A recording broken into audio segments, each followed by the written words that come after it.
교회 공동체가 얼마나 중요하냐 는 것은 구태여 제가 강조하지 않아도 우리 특별히 미국에서 이민자로 살고 있는 우리 모두에게는 참으로 깊이 와닿는 내용이 아닐 수가 없습니다. 교회가 여러분의 가정과 여러분 개인의 삶이나 심지어 여러분의 사업이나 직장에 끼치는 영향력은 눈에 보이지 않는 것 같아도 막강한 영향력을 사실 끼치고 있습니다. 그래서 여러분이 몸담고 있는 이 하나님의 공동체가 어떤 공동체가 되느냐 하는 것은 아무리 강조해도 지나치지 않는 것입니다. 제가 자주 얘기합니다만 우리 하나님의 공동체가 건강한 공동체가 되어야 한다. 건강한 공동체라는 것이 구체적으로 뭐냐 하는 것은 많은 얘기를 나눌 수가 있겠습니다만 가장 우리에게 피부에 와닿는 내용은 저는 그런 마음이 있습니다. 오고 싶은 교회가 좋은 교회가 아닌가 저는 생각합니다. 또한 내가 교회 오면은 세상이 주지 못하는 것을 나에게 주는 것이 있다. 교회 가야만이 내가 뭔가 얻는 것이 있다. 그것이 좋은 교회가 아닌가 싶습니다. 사랑하는 성도님 여러분, 우리 써니사이드 공동체가 건강한 공동체가 되어서 오고 싶은 교회, 사모하는 교회, 이 교회 안에 들어오면 뭔가 모르게 내 마음의 긴장이 확 풀리면서 그리고 이 교회에 오면은 뭔가 내가 항상 배워가며 뭔가 내가 깨닫는 바가 있게 되고 정말 기쁨이 넘치는 그런 공동체를 함께 이루어 나갈 수 있기를 주의 이름으로 축원합니다. 하나님이 원하시는 교회 아니겠습니까? 물론 우리 인간들이 모인 단체라서 완벽할 수는 없습니다만은 그러나 우리가 힘을 쓰고 함께 이러한 마음으로 우리가 뭉친다면은 얼마든지 하나님의 교회를 우리가 아름답게 만들어 갈 수가 있는 것입니다. 애석하게도 오늘날 우리 주변에 보기를 원치 않지만은 교회가 어려움에 처하고 분열이 있고 또한 교회가 갈라지기도 하고 참으로 슬픈 현상들을 보게 됩니다. 결코 좋은 모습이 아니죠. 그러나 그 교회들 그러고 싶겠습니까? 그러나 뭔가 모르게 거기에 문제가 대두되고 뭔가 말리니까 교회가 희한하게 분열 가운데 휩싸이는 것입니다. 그것은 어느 누구도 원하는 교회는 아닐 것입니다. 심지어 그런 교회가 있다 할지라도 그 교회 교인들에게 물어봐도 똑같은 대답일 것입니다. 결코 우리는 그런 교회가 되기를 원치 않는다고. 그럼에도 불구하고 지상교회는 불완전하여서 그런 현실을 우리가 눈으로 보며 안타깝게 생각합니다. 사도 바울도 이런 내용들을 익히 알고 있었습니다. 오늘 우리가 읽은 에베소서는 교회에 대해서 사도 바울이 너무나 정확하고 그리고 분명하게 교회는 어떠해야 되는가 하는 것을 잘 설명하고 밝히게 가르쳐주고 있는 서신이 바로 에베소서입니다. 아마 에베소 교회가 그러한 것이 확립할 필요가 있었던 것 같습니다. 그래서 에베소서는 교회란 무엇인가, 교회가 어떠해야 되는가 하는 부분에 있어서는 에베소서만큼 잘 가르쳐주고 있는 서신이 없는 것 같습니다. 그 가운데 오늘 우리가 읽은 에베소서 4장 1절에서 3절, 아니 1절부터 16절까지 전체가 교회에 대해서 아주 중요한 메시지를 하나 던져주는데, 건강한 교회가 뭐고 좋은 교회가 뭐며 기뻐하는 교회가 가고 싶은 교회, 오고 싶은 교회, 이런 교회가 되려면은 어떠해야 되느냐, 가장 중요한 원리 하나를 가르쳐 줍니다. 그건 뭐냐면은 하나님의 공동체는 뭐니 해도 하나가 되어야 한다 하는 것입니다. 하나님의 공동체인 교회는 어쨌든 하나가 되어야 한다. 왜 하나가 되어야 하는가? 머리이신 주님으로부터 교회가 나왔기 때문에 그렇다는 것입니다. 몸은 머리의 통제를 따라 일사불란하게 움직이도록 되어 있습니다. 저의 손동작 하나하나도 뇌에 지시하심이 없으면 우리 사람은 손가락 하나도 마음대로 움직일 수가 없습니다.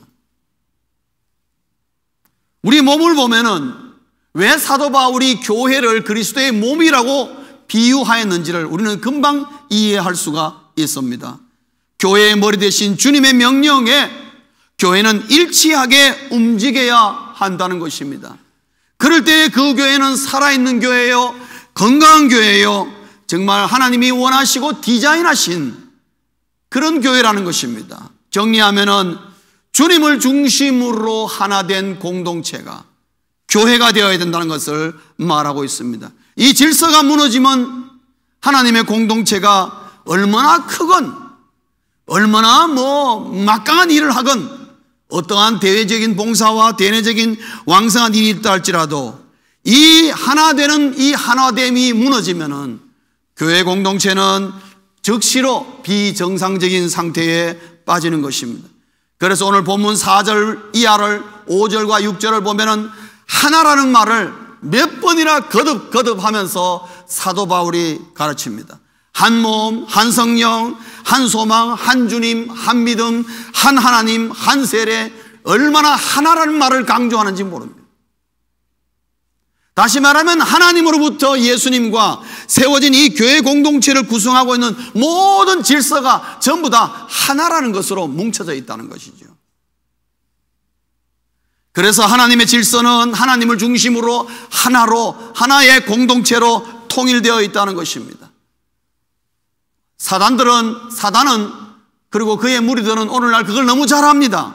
그래서 어떻게든지 이 공동체를 깨어버리고 하나가 아니라 둘이 되게 만들고 세 개 되고 네 개 만들어서 어떻게든지 분열을 일으키려 합니다. 성도님 여러분 꼭 기억하십시오. 교회를 분열하는 것은 반드시 사단의 작업이라는 것을 아셔야 합니다. 이해를 막론하고 하나님의 교회를 분열하는 것은 그것이 무슨 이유든지 간에 사단이 그 뒤에 도사리고 있다는 것을 절대로 잊어서는 안 됩니다. 오늘날 교회의 질서를 깨려고 하는 자들도, 이단들도 교회의 질서를 깨려고 합니다. 여러분, 이단들의 가장 두드러진 특징은 뭡니까? 불신자들에게 전도하지 않습니다. 그들은 교회 다니는 사람들을 데리고 오는 것이 특징입니다. 그래서 교회를 분열시키고 깨트린 것입니다. 오늘 우리가 오후에 점심 먹고 난 다음에 볼 이 신천지에 관한 것도 정말 무서운 이단입니다. 적그리스도 이상으로 무서운 것이죠. 교회의 하나됨을 깨트리는 아주 무서운 단체이기 때문에 우리가 경각심을 일으키지 않을 수가 없는 것입니다. 중요한 것은 사도 바울 얘기하기를 하나님의 교회는 이 하나됨을 지켜야 한다 하는 것입니다. 하나님의 공동체는 하나가 되어야지만 되는 것이 중요한 게 아니라 그것을 유지하는 것이 참 중요하다. 그래야만 한다. 하나님의 공동체가 하나가 되며 하나가 되는 것을 지키기 위해서는 오늘 본문은 바울을 얘기하기를 두 가지가 필요하다 하는 것입니다. 첫째는 뭐냐 하면은 거룩한 삶에 대한 열망이 있느냐, 교인 한 사람 한 사람이 거룩한 삶에 대한 열망이 있느냐 하는 것입니다. 성도님 여러분 어떻습니까? 거룩한 삶을 추구하고 계십니까? 아니면 대충 천당만 가면 된다 그런 마음으로 여러분 신앙생활 하십니까? 사랑하는 성도님 여러분, 하나님의 공동체가 하나 되기 위해서는 여러분 한 사람 한 사람이 거룩한 삶에 대한 열망을 갖고 있어야 됩니다. 어떻게 하면 내가 예수를 잘 믿어볼 수 있겠느냐? 어떻게 하면 예수님을 내가 바로 믿을 수 있겠느냐? 어떻게 하면 내가 신앙생활을 정확하게 할 수 있겠느냐? 늘 그것에 대한 열망을 품고 있어야 되는 것입니다. 또 하나는 뭐냐 하면은 하나가 되는 것을 지키기 위해 또 하나는 거룩한 공동체에 대한 열망이 있는가 하는 것입니다.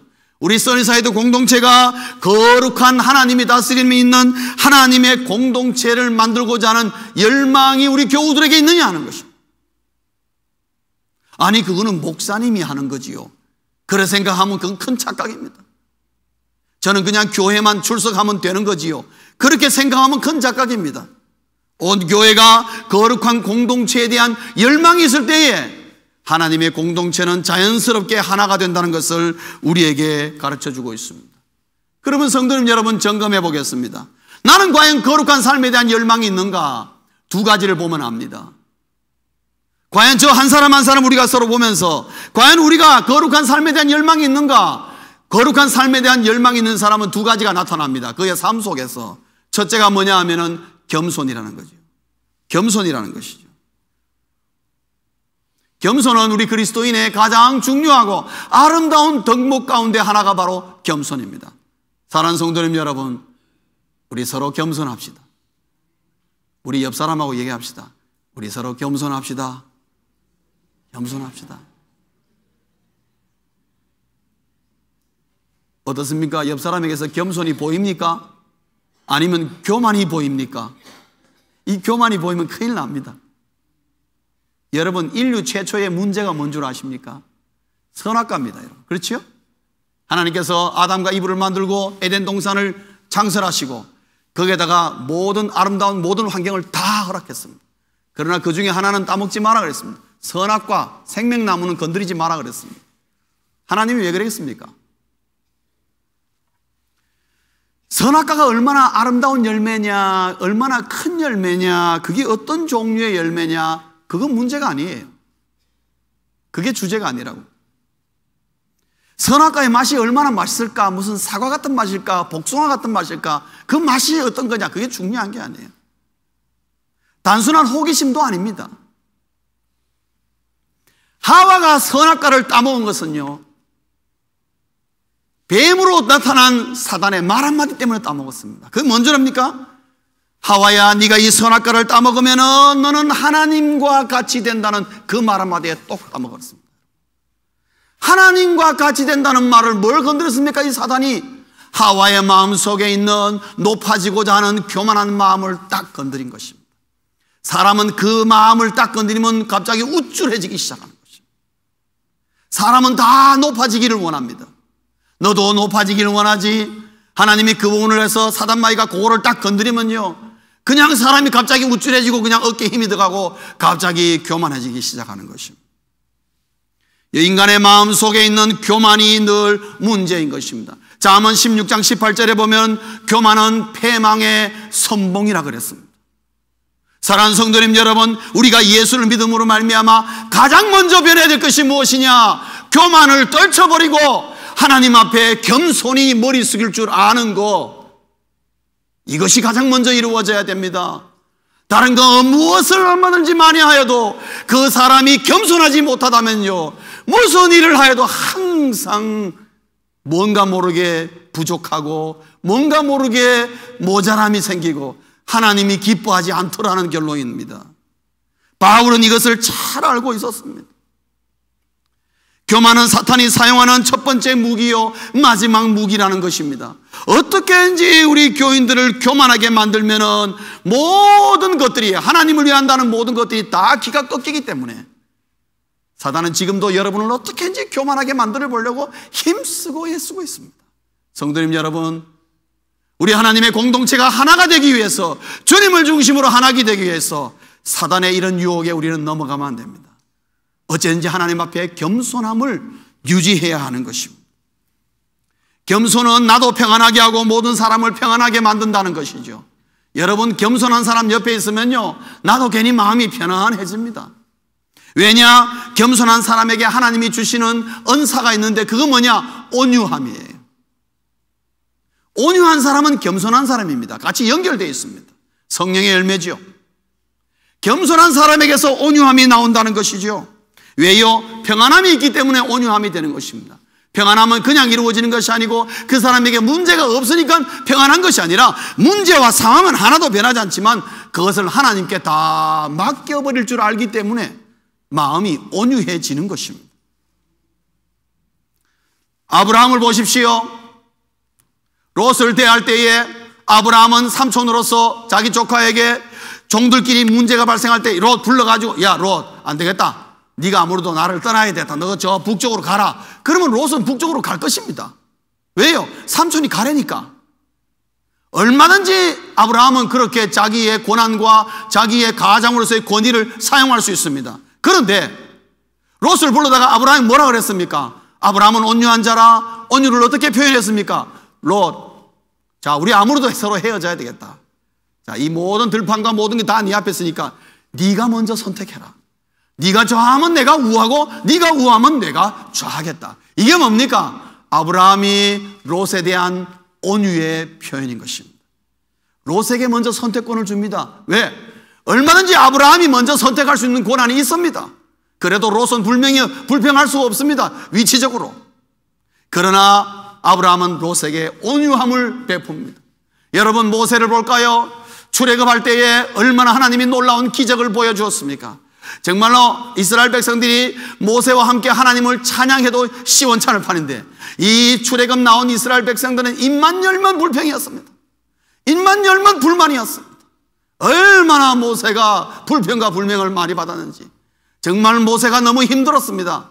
그런데 모세는 백성들을 향하여 꾸짖기보다는 그런 말을 들을 때마다 돌아서서 하나님 앞에 엎드려서 기도했습니다. 그래서 성경은 말하기를 모세는 온유한 자라.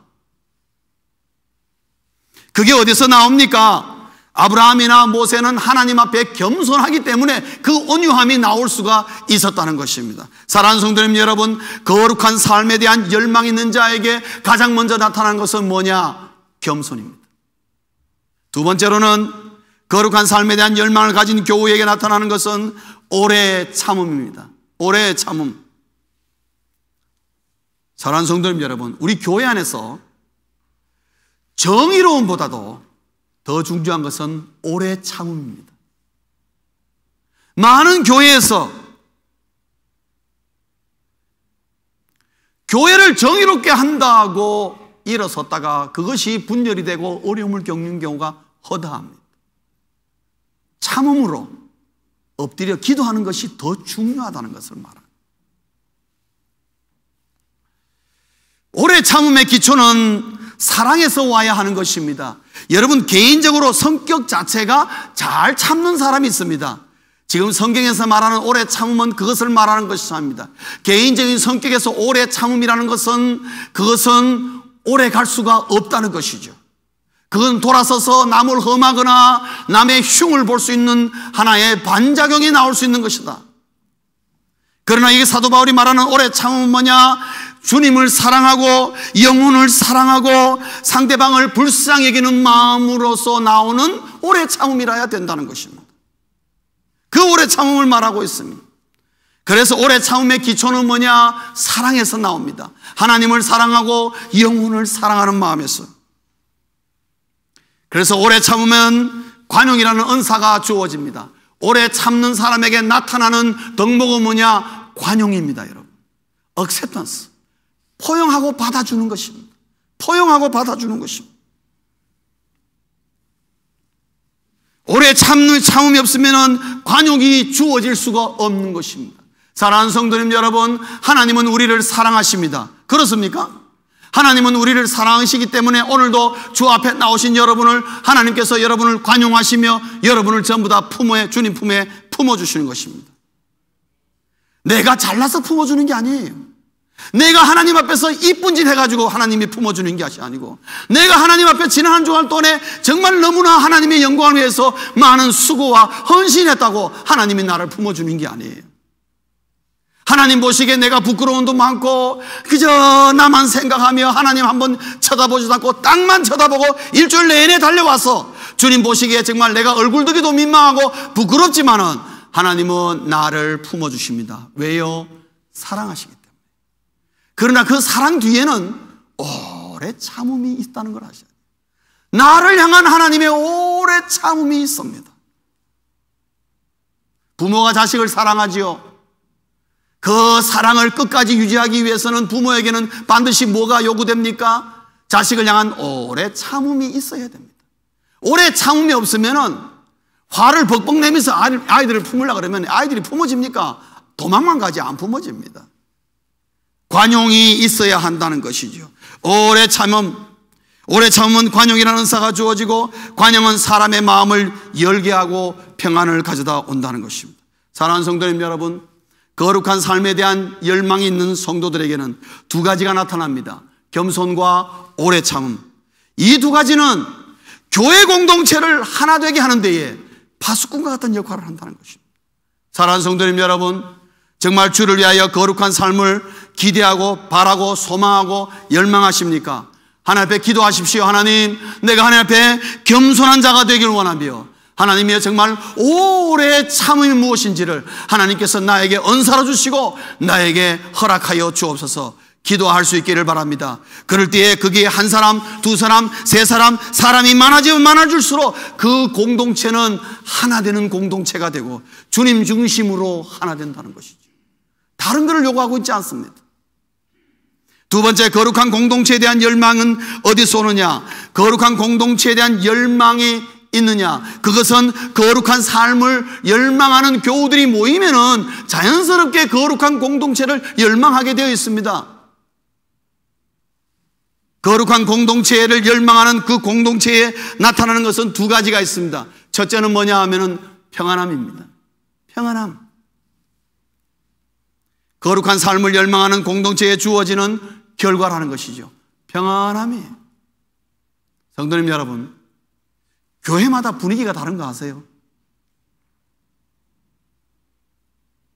다른 교회 안 다녀보셔서 모르신다 이거지요? 예, 감사합니다. 저는 다른 교회 다녀봤습니다. 여러 교회 저는 다녀봤습니다. 그런데요, 교회마다 분위기가 다 다릅니다. 다 다릅니다. 큰 교회는 큰 교회대로, 작은 교회는 작은 교회대로, 이런 교회는 이런 교회대로, 저런 교회는 저런 교회대로. 교회 분위기가 다 다릅니다. 그런데 제일 좋은 교회는 어떤 교회나? 교회에 딱 들어가면은 뭔가 모르게 푸근하단 말이죠. 훈훈한 교회가 있어요. 틀림없습니다. 그 교회는 평안이 있습니다. 그 교회는 뭐가 있단 말이에요. 그런데 어떤 교회는 가보면은 사람은 와글와글 많이 왔다 갔다 하는데 뭔가 모르게 교회가 차갑고 냉랭하고 그런가 합니다. 사랑하는 성도님 여러분, 여러분은 써니사이드 교회에 들어오시면 어떤 기분을 느끼십니까? 훈훈함을 느끼십니까? 아니면 어떻게 하면 내 이 교회를 안 나올 수 있을까? 그 생각이 듭니까? 사랑하는 성도님 여러분, 우리 교회를 훈훈하게 하고 평안하게 하는 것은요, 우리에게 달렸습니다.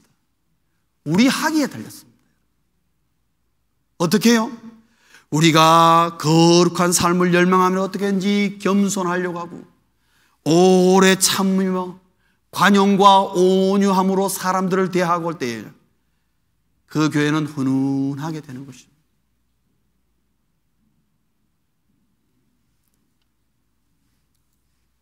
어떤 사람이 외딴 도시에 가서 교회를 막 찾는데 교회를 못 찾겠는 거예요. 그래서 사거리에서 순경이 경찰이 있길래 경찰에게 물었어요. 여기 내가 지금 교회를 가는데 교회가 어디 있습니까? 그러니까 경찰이 교회요? 여기서 쭉 절로 가면은 어디 가면 교회가 있다고. 그 교회 가면 된다고. 거기 교회에 다 가라고. 그리고 목사님이 그분이 교회를 쭉 가는데 가다 보니까 중간중간에 교회가 많은 거예요. 여러 교회가 있는 거예요. 그런데 이분이 이상하게 먼 교회를 가르쳐 준 거예요. 그래 그 교회를 가서 예배를 잘 드리고 돌아오는데 경찰이 서 있었어요. 그래서 궁금해서 또 물었어요. 아니 내가 가다 보니까 중간에 교회가 많던데 아니 왜 그 먼 교회를 왜 가르쳐 주셨냐고. 그러니까 이 경찰하는 말이 나는 모릅니다. 내가 아는 것은 여기 교인들이 주일 아침 되면 많이 지나가는데 교인들의 표정이 제일 밝은 교인들이 누구냐? 저 교회 다니는 그 교회 교인들이라고. 그 교회 교인들은 교회 가는 표정이 밝더라고. 그래서 내가 당신 묻길래 그 교회가 다 교인들 표정이 밝은 거 보니까 그 교회가 좋은 교회 아니겠냐고 해서 내가 말한 것 뿐이요. 나는 모르겠다고. 사랑하는 성도님 여러분, 오늘 여러분 교회 나오면서 싸우시고 나오셨어요? 아니면 기쁨으로 나오셨어요? 오늘도 교회 꼭 가야만 되나? 인상 쓰면서 나오셨어요? 경찰이 볼까 두렵습니다, 여러분. 경찰이 보면 어느 교회 갈까 하고 바로 여기 써니사이드 교회 가라고 이렇게 얘기했어요. 왜? 그러면 교인들이 교회 가는 그 표정이 어디 신바람이 났다고 이렇게 되면 얼마나 좋겠습니까? 그 교회는 좋은 교회입니다, 여러분. 그 교회는 좋은 교회입니다. 교인이 얼마나 많이 모이고 빌딩이 어떻고 그거 중요한 거 아닙니다. 교인들의 표정을 보면은 그 교인들이 어떤 교회에 대해서 어떤 마음을 갖고 있는가를 다 안다는 얘기죠. 교회 안에 평안함이 있어야 됩니다.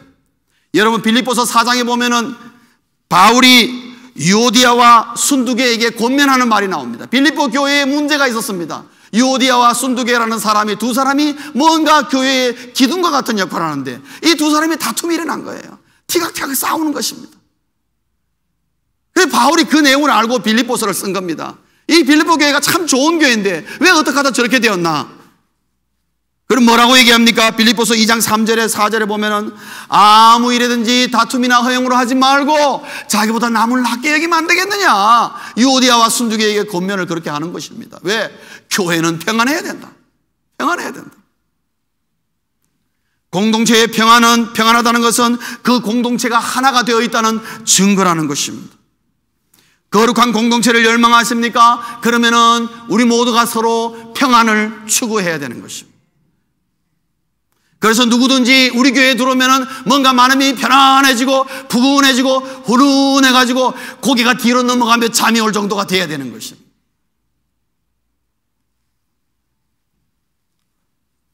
고개가 뒤로 넘어가면 안 되겠죠. 뭔가 모르게 오고 싶은 교회, 평안함이 있기 때문에 사람은 다 평안하기를 원합니다. 교회 왔는데 마음이 불안하고 뭔가 모르게 좌불안석이다. 누가 그 교회를 오기를 원하겠습니까? 어느 누구도 원하지 않습니다. 사랑하는 성도님 여러분, 우리가 우리 교회를 평안하게 만들어 나갈 수 있는 거예요. 어느 누구도 해줄 수가 없습니다. 두 번째, 거룩한 공동체에 대한 열망이 있느냐 할 때 두 번째로는 성령의 다스림이 있어야 한다. 왜냐? 사람의 노력으로는 한계가 있습니다. 우리가 아무리 우리 교회를 평안하게 하고 정말 하나님의 공동체로서 하나가 되자 으쌰으쌰 힘내자 한다고 그렇게 쉽게 되는 건 아니에요. 성령의 도우심이 있어야 하는 것입니다. 성령의 도움을 요청해야 됩니다. 오늘 여기 3절에 보면은 성령께서 너희들에게 평안에 매는 줄로 묶어줬는데 이 묶어줌을 잘 지키라고 말하고 있습니다. 성령은 항상 성령의 그 교회를 다스리면은 그 교회는 평안함으로 말미암아 평안의 줄로서 이렇게 묶여있다 이렇게 됩니다. 하나님은 성령은 그렇게 만든다는 것이에요. 교회를. 성령은 절대로 교인들을 불안하게 만들지 않습니다. 성령은 절대로 교인들로 하여금 두려움에 처하지 않도록 만듭니다. 성령이 많은 곳에는 항상 평안과 기쁨과 감사가 넘치고 그것이 하나의 띠처럼 공동체를 딱 둘러싸게 된다는 거죠. 성령의 다스림을 요청해야 하는 것입니다. 거룩한 공동체에는 평안함과 그 다음에 성령의 다스림이 있을 때에 그 교회는 하나가 된 교회, 하나님의 공동체라고 말할 수가 있습니다. 그래서 거룩한 삶을 열망하는 이 겸손과 오래 참음이 교회 안에서 실천되어지고 실행되어질 때에 그것은 거룩한 삶에 있는 교회 공동체가 되는 것입니다. 오늘 1절에 보면 사도 바울은 부르심에 합당하게 행하라고 말하고 있습니다. 어디로 불렀느냐? 하나님의 교회로 불렀다 이 말이지요. 3장에서 건너오는 것입니다. 부르심을 받은 일에 합당하게 행하라. 합당하게 행한다는 것은 뭐냐? 하나님의 공동체를 하나가 되게 만드는 것이죠. 그럴 때에 다 합당하고 모든 것이 합당하여서 하나님의 눈으로 보기에 내가 원하는 교회가 바로 그런 교회다. 주님이 그렇게 칭찬하실 것이라는 것입니다. 말씀을 맺겠습니다. 하나님의 공동체는 하나가 되려고 힘써야 한다 그랬습니다. 오늘 3절 마지막에 보면은 힘써 지키라. 그냥 가만히 있는다고 되는 것이 아니다는 걸 말합니다. 힘쓰고 서로 애써야 합니다. 왜요? 하나됨을 방해하는 세력들이 있단 말입니다. 사단이 노리고 있다는 것입니다. 이단들이 노리고 있다는 것입니다. 그래서 우리에게 시험과 유혹과 여러 가지 환난들을 어떻게든지 밀어넣어 보려고, 그래서 평안을 깨고 하나를 깨버려서 분열되게 하려는 것이 호시탐탐 노리고 있기 때문에 하나됨을 방해하는 공격들이 많으므로 우리가 경계하며 힘써 지키지 않으면 안 된다는 것입니다. 아이라는 것은 하나됨을 힘써 지키지 않으면 무너지는 것은 너무 쉽게 무너진다는 것입니다. 온 교우들이 의식적으로 하나가 되려 하지 않으면 안 된다는 것입니다. 제가 하나만 여러분에게 부탁하겠습니다. 제가 목회하면서 경험한 건 뭐냐면요, 교회 안에서 좋은 소식은 천천히 퍼지고 나쁜 소식은 신속히 퍼지는 것을 제가 배웠습니다. 반대로 좋은 소식은 신속히 전달되고 나쁜 소식은 내 선에서 끝내버려야 돼요. 그것이 하나님의 공동체를 하나 되게 하는데 힘써 지키는 아주 아름다운 부분 중에 하나가 바로 그것입니다. 성도님 여러분, 그렇게 할 수 있겠습니까? 좋은 소식은 신속히 전달해서 같이 하룻밤 지나고 나면 다 같이 감사하고 찬양하고, 나쁜 소식은 어떻게 하라고요? 내 선에서 딱 끝내버려요. 내 선에서 묻어버려야 돼요. 그러면 하나님의 공동체를 사단이 어떻게 해보려고 그러다가 해볼 방법이 없는 것입니다. 거기서 사단으로 하여금 하나님의 공동체를 파괴하려는 것을 그들로 하여금 포기하게 만드는 것이 우리가 해야 할, 힘써 지키는 것 중에 하나. 이런 거 사소한 것 하나가요, 얼마나 큰 영향을 미치는지 모릅니다. 우리 하나님의 교회는 나쁜 소식이 신속히 전달될 때에 교회 전체가 들썩이게 되는 것이 하나님의 공동체입니다. 그 안에 몇 명이 있다가 그거 중요하지 않습니다.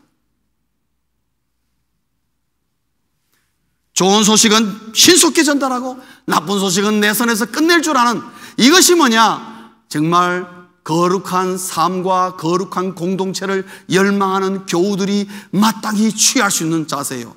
그리고 얼마든지 할 수 있는 것이라는 것을 우리가 알아야 합니다. 그래서 온 교우들이 의식적으로 하나가 되려 하지 않으면 안 된다는 거지요. 사단에게 당한다는 것이지요. 교회는 하나가 되어야 합니다. 그래야 힘이 있고 능력이 있어서 이 세상을 복음으로 정복할 수가 있고, 그리고 교회 하나님의 공동체가 하나 될 때에 하나님의 영광이 나타나고, 그리고 지치고 피곤하고 어려운 가운데 있는 영혼들이 교회에 와서 쉼을 얻고 그들의 삶에 다시 회복되고 하나님과 주님을 발견하게 되는 것입니다. 그러다 있기 때문에 하나님의 공동체는 반드시 하나가 되어야 되고, 그 하나됨을 또 열심히 지켜야 한다는 것을 우리에게 가르쳐주고 있습니다. 사랑하는 성도님 여러분, 우리 모두가 다 함께 겸손과 오래 참으라는 덕목을 가지고 우리 하나님의 공동체 주신 공동체를 평안하며 성령이 다스리는 아름다운 주님의 공동체로, 하나됨에 지키는 공동체로 함께 세워나갈 수 있기를 주의 이름으로 축원합니다. 기도하시겠습니다.